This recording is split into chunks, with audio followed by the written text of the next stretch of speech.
Okay, this is now the 5 Minute Tarot for the 10th of April 2017.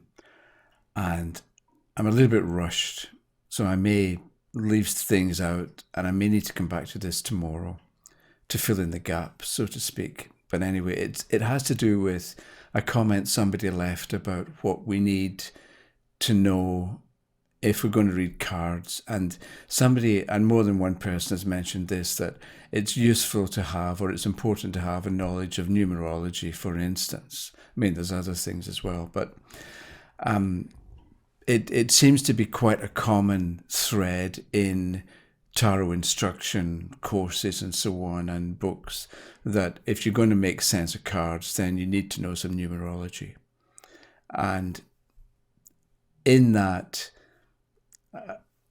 the tarot is the occult, and numerology can also be considered as the occult.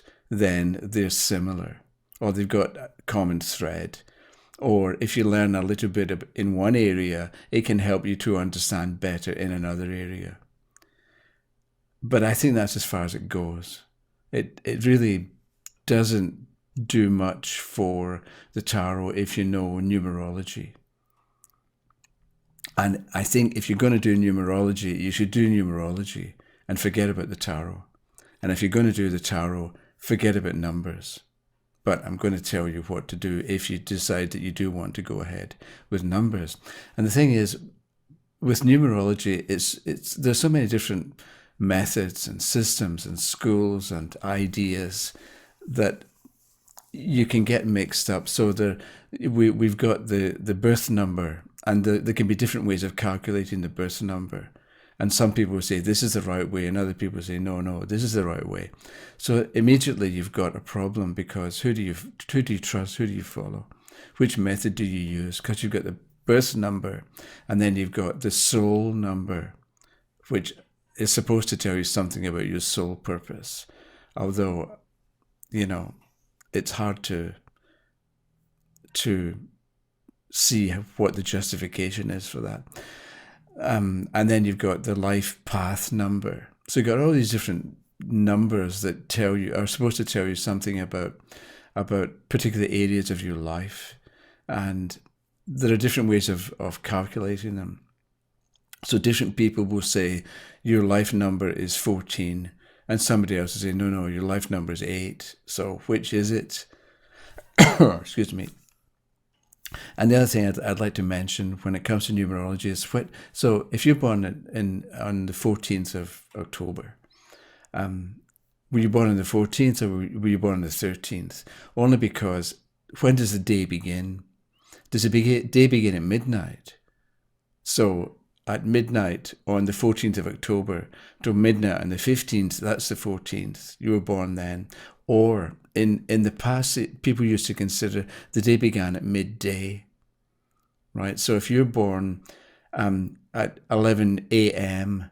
on the 14th, your birth number or your birth date your birth number relates to the 13th, because you were born, the 13th begins at midday on the 13th and ends at midday on the 14th. There's a lot to be said for that method of considering that the day begins at noon and not midnight. And that means that somebody born at 11 a.m. on the 14th was born on the 13th from the point of view of numbers.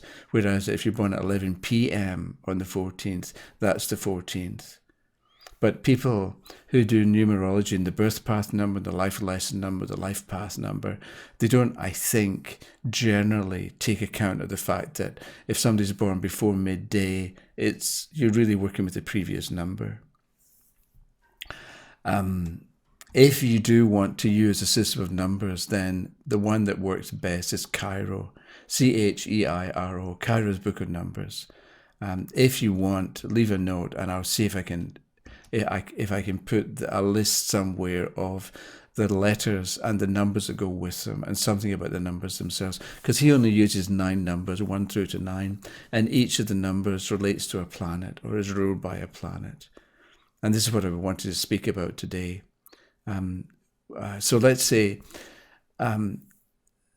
this can be this. I may have to come back to this tomorrow because I'm looking at the Justice card in the Rider deck, and weight switch Justice and Strength. So Strength is number 8 and Justice is 11. But in older decks, more traditional decks, Justice was always number 8, and there are good reasons for this, because, and it sort of is borne out by Cairo's number system as well, because the number 8 is ruled by Saturn. And this is common understanding. The 8 and Saturn go together. And Saturn represents hard work and discipline and restriction. And Saturn is the teacher. And Saturn wants you to work hard, and it will put obstacles in your path to get you to develop strength and ability and to get you to solve problems so that you become better and fuller and more complete, only because you've had a hard lesson to learn or you've had difficulties, and in overcoming the difficulties you've developed strengths that you wouldn't have developed if you hadn't had those difficulties in the first place. And that's kind of what Saturn represents, partly in a horoscope but also with numbers. And that idea of hard work and discipline more obviously fits with the Justice card than it does with the Strength card. Because Strength is really 11, which is 1 and 1 is 2, which is the moon. And the moon is the feminine force and the mother and so on. So there's a mothering influence when you're dealing with the Strength card that isn't there when you're dealing with Justice. So Justice is formal, traditional, hard work, and so on. Saturnian qualities and Saturnian ideas. But let's say we've got somebody's asking a question and the Justice card comes up, and I say, okay, blah blah blah. I'm talking to the questioner, and then I say, okay, so we've got Justice is number 8, and this is Saturn, and this means you've got to work hard.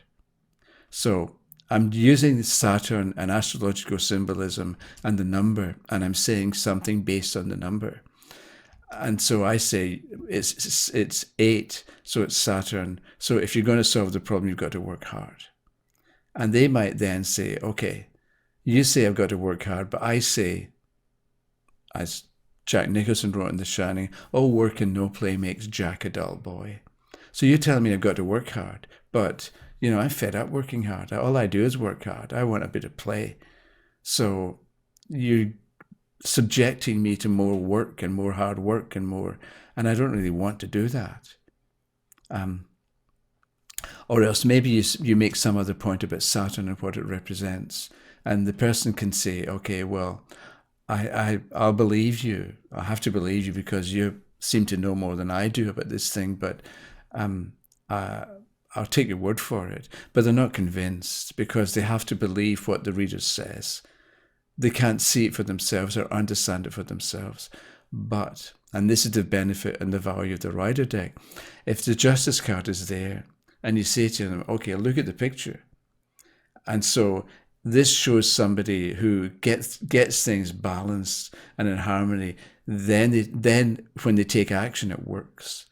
The reader, the questioner, can see that in the picture, and they can understand why the reader says what they say, and they can appreciate that this is the way to proceed, and they've got a better chance of remembering it. And maybe what you do is you look at the curtain hanging between the pillars in the Justice card, and you talk, and the reader says to the questioner, and remember that things can be hidden. That you think you know what's going on, but there could be something important behind that curtain. So don't assume that you know everything. Understand that maybe you're going to have to go ahead, and there's certain things you don't know about that you can't know about. So remember to be flexible as well. Or if you get an indication that there's something else going on, you have to take that indication seriously and not just dismiss it because you don't want to believe that it's there. So with the Justice card, you need to pay attention and think about what you might be forgetting or what you might be ignoring. And because you've got a picture in front of you and you've got the sword and the balance and you've got the curtain, the questioner can see the validity and the truth of what you're saying, and they're going to understand it and they can appreciate it, and they know why you say what you say. And they're also going to remember it more easily than if you tell them, okay, this is 8 and this is Saturn. So talking about a planet may make the reader more knowledgeable or more occult, and so more mysterious. So you've got to believe them because they're mysterious.